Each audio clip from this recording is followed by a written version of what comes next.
할렐루야, 저는 오늘 영원한 관계라는 제목으로 함께 말씀을 나누려고 합니다. 오늘 본문은 부활이 없다라고 주장하는 사두개인들이 예수님께 와서 그 부활에 대해서 질문하는 내용을 담고 있습니다. 예수님 당시에 유대인 사회에서 이 사두개인들과 바리새인들은 성경 해석에 있어서 서로 다른 입장을 가지고 있었습니다. 그래서 사두개인들과 바리새인들은 늘 크게 대립하는, 성경 해석을 놓고 대립하는 그런 사람들이었죠. 그 중에서도 그들의 가장 큰 논쟁점은 뭐였냐면 부활에 대한 것이었습니다. 부활이 과연 믿을 만한 신빙성 있는 믿음인가를 놓고 사두개인들과 바리새인들이 항상 싸움을 했다는 거죠.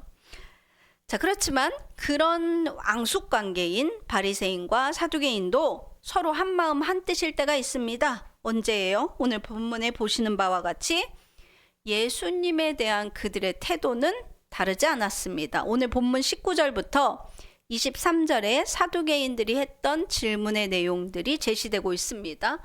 자, 이 질문은요, 실제로 실존하는 인물의 삶을 토대로 해서 예수님께 하는 질문이 아닙니다. 이것은 부활이 없다라고 주장하는 그들의 주장을 역설하기 위해서 만든 논쟁용 질문인 거예요. 아니, 모세율법에 이렇게 말하고 있는데 그럼 이런 경우에는 부활이 어떻게 있다는, 부활하고 뭐 어떻게 되라는 거냐? 그러니 곧 부활은 없다. 이 말을 하기 위한 그냥 논쟁용 질문인 거예요. 자, 그러니까 이 질문에 답을 하려면요, 어느 쪽으로든 말꼬리가 잡힐 수밖에 없습니다. 그래서 이 말꼬리 트집을 잡아서 싸움을 걸 수 있는, 한마디로 이런 질문들은 뭐냐면 책 잡기 딱 좋은 먹잇감과 같은 질문이라는 거죠. 오늘 이 사람들이 이 질문을 한 의도는 바로 본문 위에 나와 있습니다. 우리 12장 13절부터 17절에 보시면 이 12장 바로 위에 있는 우리 본문 바로 위에 13절부터 17절은 바리새인들이 예수님께 질문하는 내용이거든요. 거기 13절 보시면 이렇게 나와요. 그들이 예수의 말씀을 책잡으려 하여 바리새인과 헤롯 땅 중에서 사람을 보냈다, 이렇게 말하고 있죠. 그러니까 바리새인들이나 사두개인들이나 예수께 와서 질문을 하는 의도는 뭐예요? 가르침을 받으려는 것이 아니라 예수를 책잡으려는 거죠. 그래서 바리새인들이 앞에서는 가이사에게 세금을 바쳐야 됩니까? 말아야 됩니까? 이 문제를 가지고 예수를 시험하려고 했던 것처럼 이번에는 바리새인들이 실패했잖아요. 그래서 이번에는 사두개인들이 나선 거예요. 나서서 그들이 늘 해왔던 마치 올가미와 같은 그 논쟁의 질문을 예수를 책잡으려고 던진 거죠.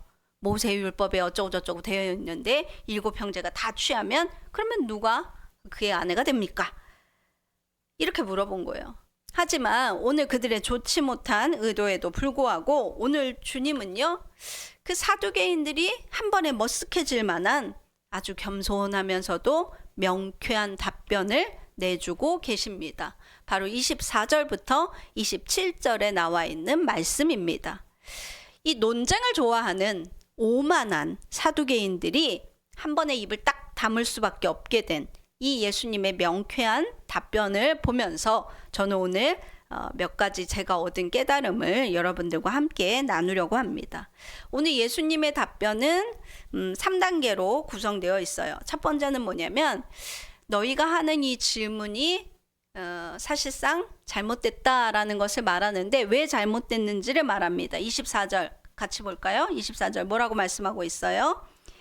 너희가 성경도 하나님의 능력도 알지 못함으로 오해함이 아니냐, 이렇게 말합니다. 그러니까 예수께서는 오늘 이 사두개인들이, 유대인들이 성경도 알지 못하고 하나님의 능력도 알지 못한다라고 말씀하고 있어요. 바꿔 말하면 오늘 이 사두개인들의 질문, 이 오만은 어디서 온 거예요? 무지에서 왔다는 거예요. 무지에서. 예수께서는요, 우리가 성경도 모르고 또 하나님의 능력도 모르면서 하나님을 믿을 때 어떻게 되는가? 불필요한 논쟁과 교리의 희생자가 될 수밖에 없다라는 것을 지적해주고 계십니다. 오늘날 저와 여러분은 어때요? 한국 교회는 어때요? 오늘날 세계 교회는 어떻습니까? 성경에 대해서 얼마나 잘 알고 있는가? 성도 개개인도 그렇고 교회도 그렇고 상당히 성서에 대해서 무지하고 하나님의 능력에 대해서는 더더욱 무지합니다.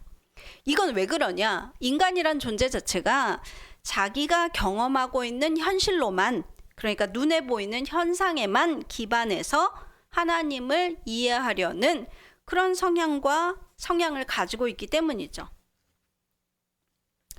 그러니까 인간이란 존재 자체가 철저히 자기중심적인 사고만 한다는 거예요. 자기가 아는 시야 안에서만 하나님을 바라보고 판단하려고 합니다. 문제는요, 이런 인간의 성향 자체가 문제가 아니라 이런 성향에 대한 자기 평가, 자기 검열이 없다라는 게 문제입니다. 그러니까 스스로가 난 무지하고 아주 제한적이고 부분적인 지식만 있어 라는 사실들을 늘 인정하고 자각해야 하는데 그렇지 않다라는 거죠. 마치 다 아는 것처럼 행동합니다. 그게 바로 문제라는 거죠. 예전에 어떤 방송하는 연예인이 나와서 이런 말 하더라고요. 세상에 제일 무서운 사람이 책 한 권 읽은 사람이라고. 아무것도 안 읽은 사람은 난 모르니까 하면서 남의 말에 귀를 기울인대요. 많이 읽은 사람은 알수록 모르니까 하고 귀를 기울인대요. 근데 한 권만 읽은 사람은 내가 좀 안돼 하면서 자기 그 조금 아는 게 단주한다는 거예요. 마찬가지입니다. 우리는 어리석고 또 되게 무지한 존재예요. 성경에 대해서도 하나님의 능력에 대해서도 마찬가지죠. 그런데 우리가 이 사실을 잊어버리는 순간 우리는 누구와 같아지는 거예요? 사두개인과 같이 오만해지게 된다라는 거죠. 자, 그러면서 25절에서 예수께서 그들의 질문에 대한 직접적인 답변을 주십니다. 뭐라고 하세요? 사람이 죽은 자 가운데서 25절 보시면 살아날 때에는 장가도 아니가고 시집도 아니가고 하늘에 있는 천사들과 같다 이렇게 말씀하세요. 자, 여기서 하늘에 있는 천사들과 같다라는 말이 정확하게 무엇을 의미하는지는 우리가 알 수 없지만 한 가지 분명한 게 있어요. 그건 뭐냐면 이 사두개인의 질문 속에 있는 이 여자는 더 이상 부활 때에는 더 이상 누구의 아내도 아니라는 사실입니다. 다시 말해 천국에서는 죽음 이후에는 부활 후에는 더 이상 어떤 관계에도 종속되지 않는다라는 거예요. 여러분 놀랍지 않으세요? 천국은 죄와 사망에서만 우리를 해방시키는 것이 아니라 관계에서도 해방시킨다라는 거예요. 인생 살아가면서 사람들이 가장 무겁게 사람들을 짓누르는 문제가 뭐예요? 바로 관계 아니겠습니까? 어떤 인생도 관계 없이 살아가는 인생은 없습니다. 그 중에 어떤 관계는요, 삶의 단계에 따라 자연스럽게 멀어지기도 하고 사라지는 관계도 있지만, 그러나 어떤 관계는 우리 인생 내내 마치 숙명처럼 혹은 무슨 굴레처럼 우리의 인생을 장악하고 있는 관계도 있습니다. 이런 관계의 문제들은요, 좋게 말하면 때로는 사람을 성장시키기도 하고 또 단단하고 풍성하게 만들기도 하지만 때로는 삶 전체를 갉아먹고 인생을 파멸로 몰아가기도 합니다. 특히나 이런 관계 중에서도 제일 어려운 게 아무리 힘들어도 절대 끊어낼 수 없는 관계들 있죠. 그러니까 혈연이나 이런 가족관계 같은 것들. 자, 이런 거는요, 얼굴 안 보고 살면 그만이야가 아니에요. 얼굴을 안 봐도 마음속에서 그 관계가 결코 끊어지지 않습니다. 늘 부모에 대한, 자식에 대한, 또 누구에 대한, 형제에 대한 마음의 짐들이 있는 거예요. 결국 그런 관계들이 파괴적일 때 인간의 삶은 그냥 고통의 연속일 수밖에 없습니다. 자, 그런데 바로 이런 관계도 끝나는 시점이 있다는 거예요. 그게 언제예요? 죽음 이후에 부활의 때라는 겁니다. 또 하나, 아까 말씀하신 장가도 아니가고 시집도 아니가고 하늘에 있는 천사와 같다라는 이 말은요, 우리가 평생 짊어지고 온 이 관계성에서만 해방되는 게 아니라 또 하나, 우리를 평생 규정해온 정체성에서도 해방된다라는 말입니다. 무슨 말이냐면 우리가 태어나면서부터 지금까지 그냥 가지고 있던, 그냥 꼬리표처럼 달고 있던 정체성이 있어요. 예컨대 여자, 성별이죠. 혹은 국적, 한국인. 외국 나가보면 뚜렷해요. 내가 좀 잘 사는 강대국에서 온 사람이냐 아니면 빈민국 출신이냐에 따라 어딜 가든 나를 바라보는 시선과 대우가 다릅니다. 그쵸? 잘 사는 나라, 강대한 나라 출신이냐 아니냐에 따라서 내가 어디를 가든 받는 대우가 달라지고요. 내가 여자냐 남자냐 혹은 내가 어디 출신이냐 무슨 출신이냐, 나의 학벌이나 직업이나, 저 사람은 학자 출신이래, 저 사람은 장사꾼 출신이래, 저 사람은 어디 출신이래, 어부 출신이래. 그러한 것들, 우리의 이 평생 인생, 나의 사고나 뭐 나의 생각과는 상관없이 나를 규정하고 있던 것들이 있어요. 여자라는 굴레, 남자라는 굴레, 장남이라는 굴레, 뭐 이런 것들 있잖아요. 그런 것들로부터도 해방이라는 거예요. 이제 더 이상 그런 것들이 자신을 규정하지 않고 나는 그저 뭘로? 나로 존재하는 곳이 하나님의 나라 부활 이후의 삶이라는 거죠. 그러니까 사두개인들의 질문 속에 그 여인의 소속에 대한 논쟁은 쓸데 있어요, 없어요? 아무 쓸데가 없는 거예요. 그 여인은 더 이상 그 누구에게도 소속되지 않는단 말이죠. 자, 그러면서 마지막 그들의 핵심적인 질문, 부활이 있냐 없냐에 대해서 그들이 드러내놓고 부활이 있습니까 없습니까 라고 묻지 않았어요. 그들은 이 여자가 누구의 아내입니까? 그렇게 물음으로써 우회적으로 부활이 없다라는 얘기를 했죠. 그런데 오늘 주께서는 바로 그들이 근거로 들었던 모세의 율법을 가지고 모세의 책을 통해서 하나님이 살아계시다라는 사실을 말해줍니다. 26절부터 27절이에요. 거기 보시면 뭐라고 해요? 아브라함의 하나님, 이삭의 하나님, 야곱의 하나님을 언급합니다. 자, 그들이 죽은 후에도, 아브라함이 죽은 후에도 아브라함의 하나님이라고 언급되고, 이삭이 죽은 후에도 하나님이 나타나셔서 야곱에게 나는 아브라함의 하나님, 이삭의 하나님이라고 그래요. 그렇죠? 그리고 야곱의 하나님. 그러면서 하나님은 죽은 자의 하나님이 아니라 뭐라고 하세요? 산 자의 하나님이시니라 이렇게 말하죠. 그러니까 이 마지막 말씀은 하나님이 성경 속에 이미 하나님이 부활이 전제되어 있다라는 사실을 말해주고 있어요. 그러면서 특히 유대인들이 그렇게 좋아하는 자신들의 조상 아브라함, 이삭, 야곱, 그들이 자랑스러워하는 그들의 출신 조상에 대해서 그 죽음 이후에도 불려진 그 익숙한 그 이름이야말로, 그 호칭이야말로 하나님이 살아계시다라는 증거다. 사람이 죽음 이후에 부활이 있다라는 증거다라는 것을 깨닫게 해주죠. 여기서 그들은 자신들의 오류를 깨달을 수밖에 없고요. 그 순간 입을 다물 수밖에, 침묵을 할 수밖에 없었어요. 자, 그런데요, 저는 예수님의 이 말씀 속에서 다시 한번 그 관계 문제에 주목하게 됐습니다. 우리가 죽음 이후에 부활을 맞이하면 모든 관계에서 해방된다라고 말했었잖아요. 그런데 여기서 거꾸로 관계의 상대성이 발견됩니다. 죽음 이후에도 끊어지지 않는 관계가 있어요. 부활 후에도 변치 않는 관계가 있어요. 뭐예요? 하나님과 나의 관계예요. 아브라함의 하나님, 이삭의 하나님, 야곱의 하나님, 임노경의 하나님, 김영리의 하나님, 한규용의 하나님, 곽상준의 하나님. 이건 안 없어진다는 거예요. 죽음도 아무 영향을 미치지 못하는, 결코 끊지 못하는 관계가 바로 하나님과 우리의 관계입니다. 오늘날 많은 사람들이요, 어떤 특정 관계에 함몰돼서 마치 그게 절대적인 것처럼 그렇게 매여서 살아갑니다. 사랑하는 여자, 사랑하는 남자, 이런 관계에 매여 있는 사람은 그 관계에 매여서 해서는 안 될 일들을 하기도 해요. 간음을 저지르기도 하고 부도덕한 일들을 하기도 하고 심지어 막 목숨을 버리기도 하고 극단적인 삶으로 자신을 몰아가기도 합니다. 혹은 병이 있거나 장애가 있는 가족을 돌보는 사람들 역시 마찬가지예요. 그 관계가 그 인생의 전부가 돼서 자기 스스로의 삶은 포기한 채 하나님도 없이 그냥 오직 그 관계에 매달려서 살아가기도 합니다. 그런 사람들 소망은요, 대체로 비슷하더라고요.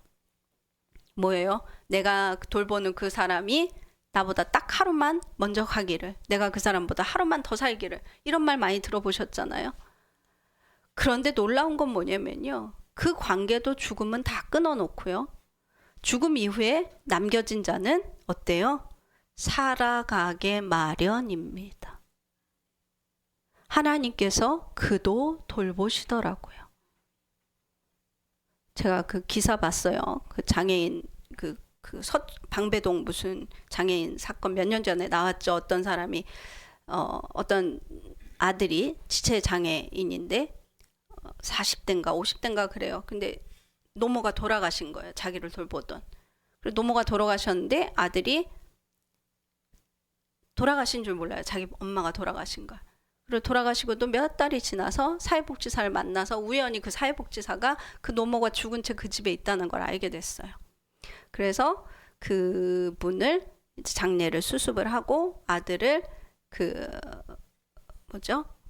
복지관의 시설에 하고 또 정부의 여러 가지 그런 것들을 받게 하고, 그리고 태어나서 처음으로 직업 훈련을 받은 거예요. 그래서 직장도 다니더라고요. 그러니까 부모가 돌보는 게 정말 다인 것 같지만 사실은 또 그렇지도 않은 것이 알 수 없어요. 하나님은요, 나르는 새도 돌보시고 모든 사람도 돌보세요. 중요한 건 누구 한 사람이 그것을 책임지는 것이 아니라 우리가 하나님 안에서 살아가는 것이 중요합니다. 그래서 많은 사람들이 그렇게 절대적인 숙명처럼 안고 다니는 그 관계라는 것도 사실은 죽음 이전까지만 유효하다는 거예요. 그런데 예수 그리스도를 통해 이어진 하나님과 우리의 관계는요, 영원하다는 거예요. 우리를 붙드는 죽음 이후에도 부활 후에도 우리를 붙드는 진짜 영원한 관계, 살아있는 절대적인 단 하나의 관계는 하나님과 나로 이루어진 관계라는 겁니다. 이 관계는요, 내가 누구의 자녀로 태어나기 전부터, 내가 누구의 남편이나 아내가 되기 전부터, 내가 누구의 아버지나 어머니가 되기 전부터 존재했던 관계고, 그 이후로도 영원히 존재할 단 하나의 관계이자 영원한 정체성이라는 거예요. 예수 그리스도로 이어진 하나님과 나의 관계요. 그러므로 가장 근본적이고 가장 영원한 이 관계가 사실 우리 인생에서 가장 중요한 관계가 되어야 되는 겁니다. 하나님은요, 바로 지금도 이 관계성 속에서 우리를 바라보고 만나고 계세요. 하나님이 내가 누구의 딸인지 보다 그 먼저 예수 그리스도 안에서 주 안에 들어온 하나님의 자녀라는 시선이 먼저입니다. 하나님과 우리는요, 바로 이 관계 안에 실질적으로 놓여 있으며 깊게 연결되어 있고 절대 끊어지지 않습니다. 그러므로 이 원초적이고 영원한 이 관계 속에서 자신을 세워야 합니다. 자신을 바라봐야 됩니다. 그리고 타인도 그와 똑같은 관계성 속에서 바라봐야 합니다. 저 사람도 하나님과의 1:1 관계 속에 있다라는 거예요. 이 작은 소자 하나라도 너희가 실족시키면 그 천사가 하나님을 가서 뵙고, 그럴 바에는 연자맷돌에 달고 목 위에 떨어지는 게 낫다, 이렇게 말씀하시잖아요. 아주 작은 사람 하나, 아주 우리가 시선 주지 않는 그 사람도 하나님께서 천사를 붙여서 늘 돌보고 계신 관계 속에 있는 자라는 거예요. 그러니까 내가 그 관계에서 절대적인 최우선은 아닙니다. 그것이 내 자녀일지라도, 병이 있거나 자녀가 있는 형제일지라도, 그 누구일지라도 마찬가지예요. 내가 돌보기 이전에 누가 돌보고 계세요? 하나님이 돌보고 계시고, 나 자신도 마찬가지예요. 누군가 나를 돌보고 나 스스로 나를 돌보기 이전에 누가 먼저 나를 돌보고 계시냐면 하나님이 이 관계성 속에서 나를 지키고 돌보고 바라보고 결코 끊어지지 않을 관계성 속에 나와 함께 마주하고 계시다는 거예요. 우리가 이 가장 근본적이고 원초적인 이 관계를 세우고 그러한 다음에 타인도 바라보고 내 주변의 관계도 순차적으로 바라보고 정리할 필요가 있습니다. 관계에는요, 우선되는 것이 있어요. 바로 하나님과 나입니다.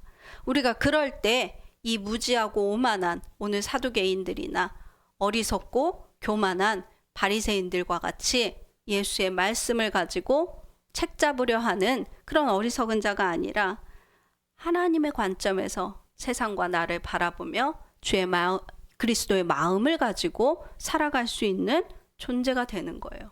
그럴 때 성경도 알고 하나님의 능력도 알아가는 자가 될 수 있습니다. 사두개인과 바리새인들은요, 유대 사회 전체를 지배하고 가르치는 지배계층이에요. 지도자 계층이에요. 그런데 그들이 얼마나 성경을 모르고 하나님을 모르는지, 하나님의 능력을 모르는지를 한번 보십시오. 이 모든 지식, 하나님을 아는 지식, 성서를 아는 지식이 어디서 오기 때문이에요? 하나님과 나의 관계 속에서 오기 때문입니다. 이 관계가 없으면 배우나 무지합니다. 늘 연구하고 늘 배우고 높은 자리에 있고 목회자가 돼도 무지합니다. 오늘 사두개인과 바리새인들이 그랬고 뒤에 다시 이어져 나올 서기관이 그렇습니다. 오늘 12장에 보시면요, 예수를 책잡으려고 바리새인들이 시작하고 사두개인들이 시작하고 그 다음에는 서기관들이 시작합니다. 질문이 순차적으로 그 그룹들 속에서 나와요. 소위 말하는 유대인들의 지도자 계층, 지식인 계층이 총동원되고 있어요. 그런데도 그들은 성경을 모르고 하나님의 능력을 알지 못한다라는 것이 입증되고 있습니다. 결국은 하나님과의 관계가 멀다라는 것을 보여주는 거죠. 오늘 이 말씀 생각하면서 다시 한번 하나님과의 관계에 대해서 깊이 숙고하고 그 관계성 속에서 하나님 아는 지식과 성서를 깨닫는 지혜를 얻으실 수 있기를 부탁을 드립니다. 오늘 이 말씀 생각하면서 같이 기도하겠습니다. 주님 성호 3번 부르시고 우리 같이 기도하겠습니다. 주여, 주여, 주여, 할렐루야.